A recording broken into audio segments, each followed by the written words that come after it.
kibeni fumu yisuvo tata ubayambudila kadi mabavengi kabaki siko tuka muna tangu yina ngeye tata Simoki Mbangu utukatulila nkalu kadi ngeye wafila fumu yisu mpasiza yisa mukanda diama di Kongo kapitao di Malele mbelolo fuilulu konda kwa mbuto kondo kabisalu ndwanu sunu mumimfundu mumakanda mankaka matuvana taizinsanda ntekolo eva mvuilu zibeba bukina vo monongi na fumu kubita bya kumi biole ye monopi ivwa Pilate yusambisa fumu yisu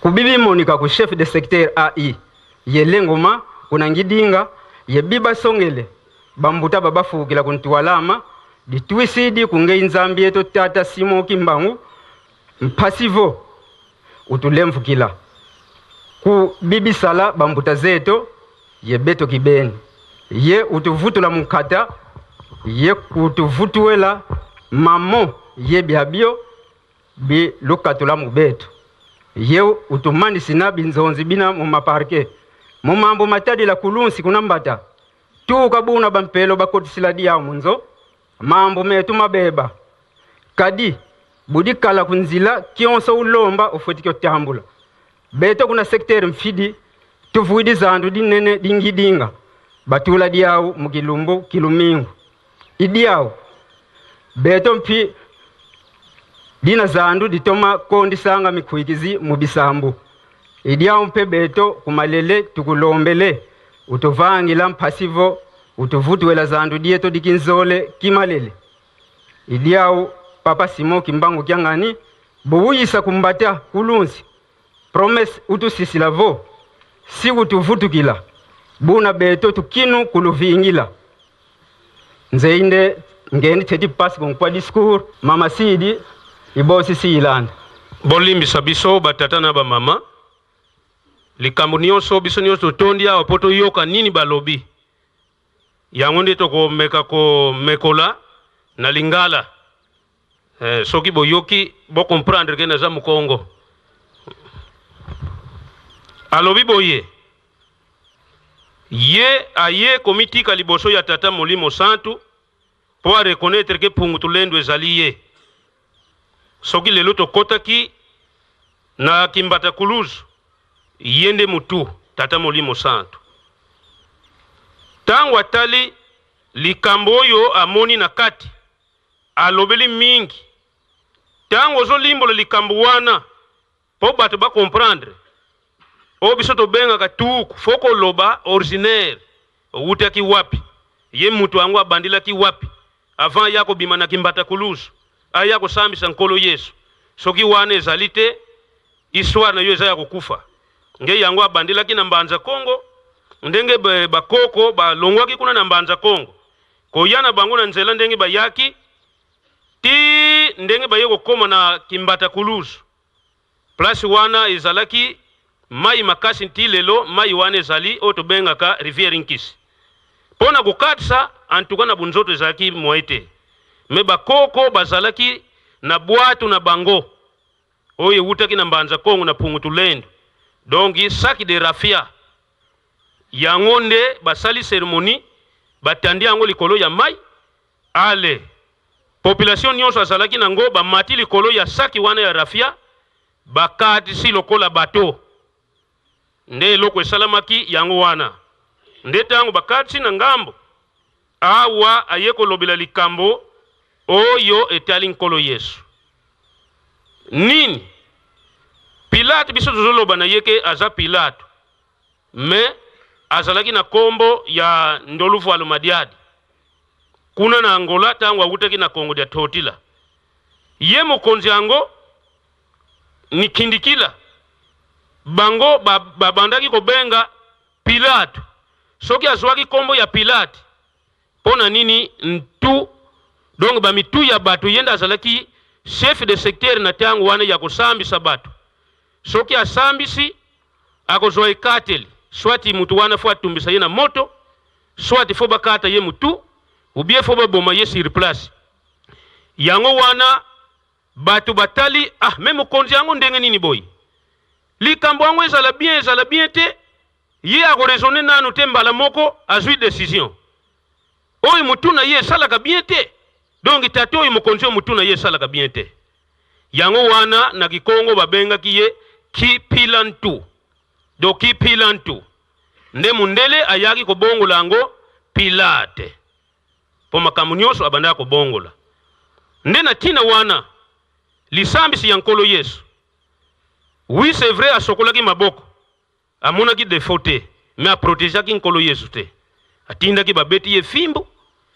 pe apesi ye na mulongo ya batu babomi nkolo Yesu likambo wana tango atali ezalaki mabe nde na tina wana asengeli likambo wana bolimbisi pasi ekoti na secteur Fidimalel disons ki mbata Kuluzu soki kuna pasi ekoti nde koti lokaya mobimba ekoti province mobimba même nation na biso na bandeko na biso bake na Vatican o bake koteka histoire ya nkolo Yesu bakoko batekaki donc likambo nyonso tokomaki na pasi nde na tina wana ye azali en tête o balobaka o muweni tsori susu soso ye wana beki na ye ya soso soki omoni yango soso ye wana nde na tina wana tata molimo satu abandiko bimela bango wute na ye moko Pilantu alandi chef de secteur alandi papa Lengoma tango alandi batu wana akeko yebisa bango soki olobi likambo te oyo koyela bino etalinga te do na tina wana nde bomoni ayeli boso lokola nzambi pungutu lendo papa Simoki Mbangu ngani ye wana vandi centenaire bomoni cérémonie asali na oyo nyonso etali originaire ya bukoko na biso na kala ndenge ezalaki ayeko lobele likambo ya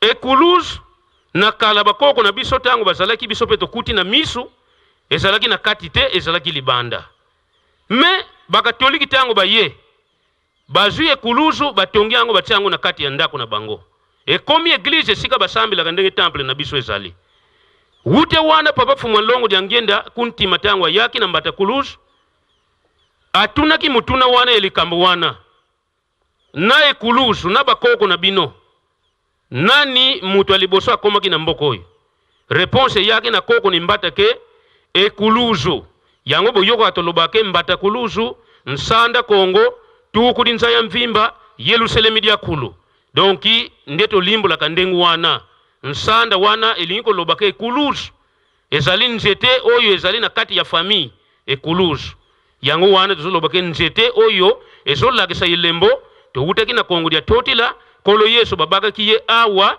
yango nde ezalaki Yerusalemu ya kala 12 tribu evandi wana pona nini nyonso ezali nde na tina wana tango totali Ekuluzu ekotaki na ndako na mutuna ya papa Fumwalongo diangenda kuntima lelo ye wana papa Simoki Mbangu ngani alobaki na biso boye eske boye bite bakoko na bino ndenge bandimaki batia Ekuluzu na kati ya ndako ke bakangelaki bino na boloko banda wana alobi boye soki otongi ndako na yo ndenge papa atongisi mize biso nyonso tokotaki na kati ya mize siko mutu awuti libanda ayeko kanga kadena ya munene na kati ya na libanda akangeli bino na kati ya ndako wana papa Fumwalongo alobaki bongo na yonkolo ndako tongisi ndako koti na kati na oyo mutu akangeli bino na libanda na kadena nani atie muninga na boloko we réponse yaki yonkolo ndako nde batie yo na boloko nde banda wana bomoni makambo na bino nyonso ya mokili mobimba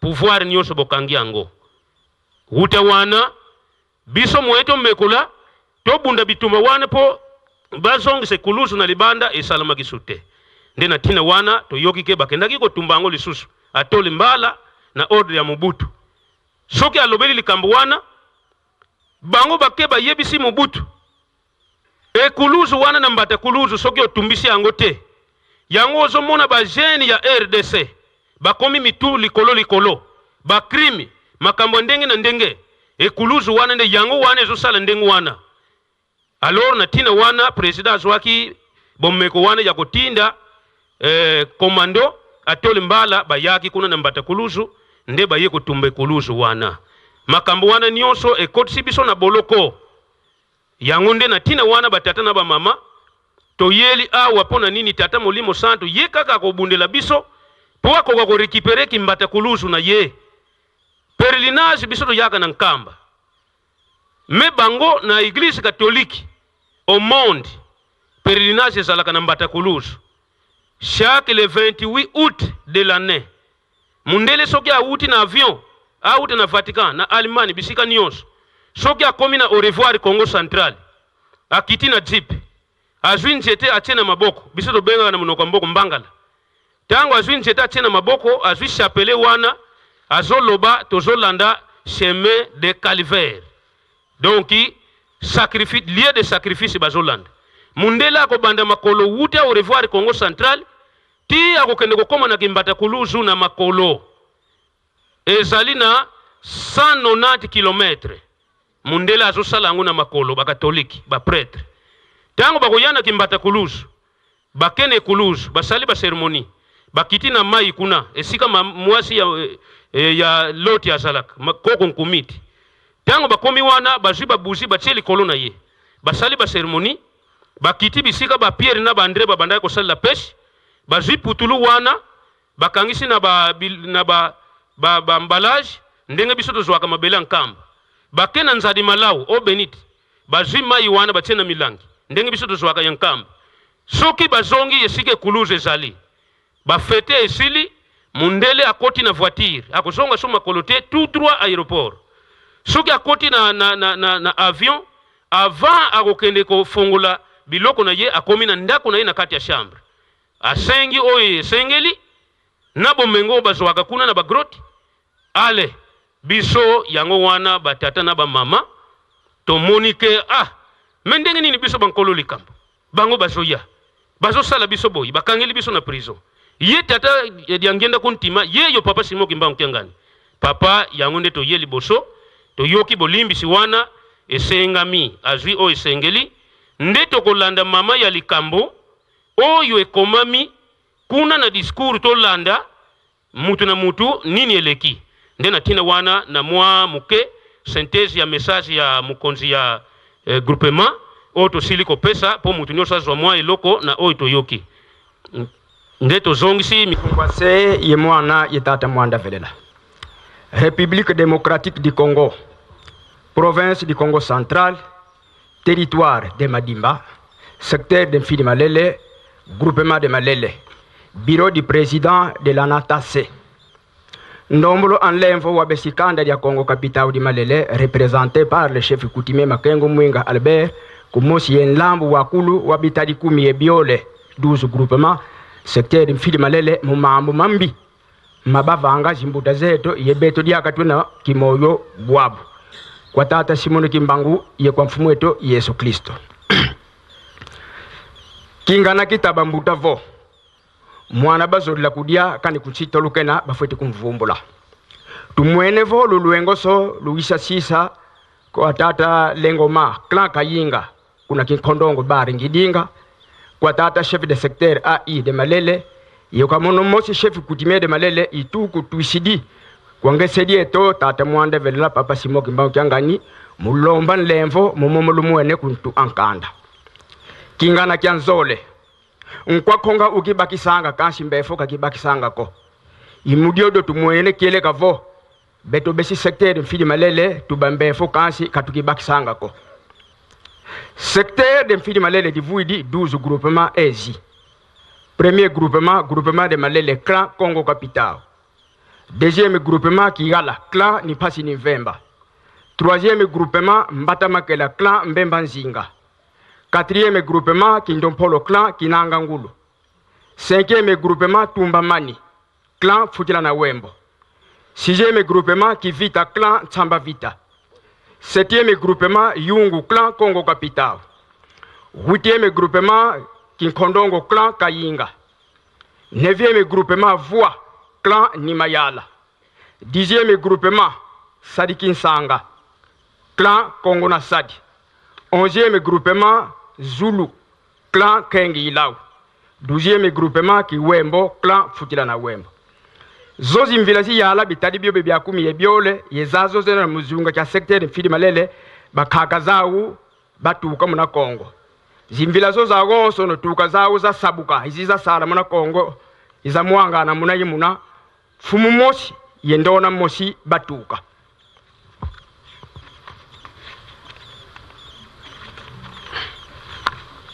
Ndono yoyo ubuta mvila zozo za kumiyezole le 12 tribisi na diani nete yeluke ni sanza.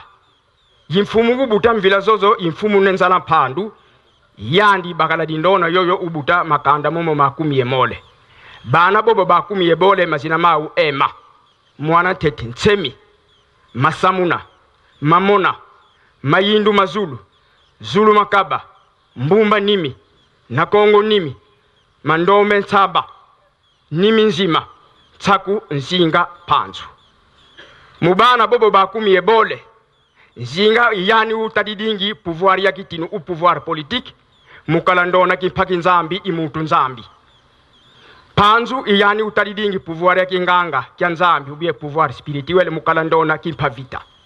Ntsaku iyani utadidingi pouvoir scientifique ki savant mukalandona palata umusiluluvila luntsakalao. Pouvoir zozo zakulu zitwa lusungu kwa tata nzambi mpungutulendo itata simo kimbango. Zozo imvila za isa mulambu bambata zisabuka mumasabu ema. Saudi tete Saudi kimwanda diena. Vananziku kimwanda yenzadi malau. Mwayen ubasabukila mbadi sakde rafia babokelengvo lubongo lutiki. Saudi anzole Saudi malau diena vanambata. Saudi antatu Saudi kula basabukila mundungu. Saudi odio diena vanavata dikitaba kiboyongo.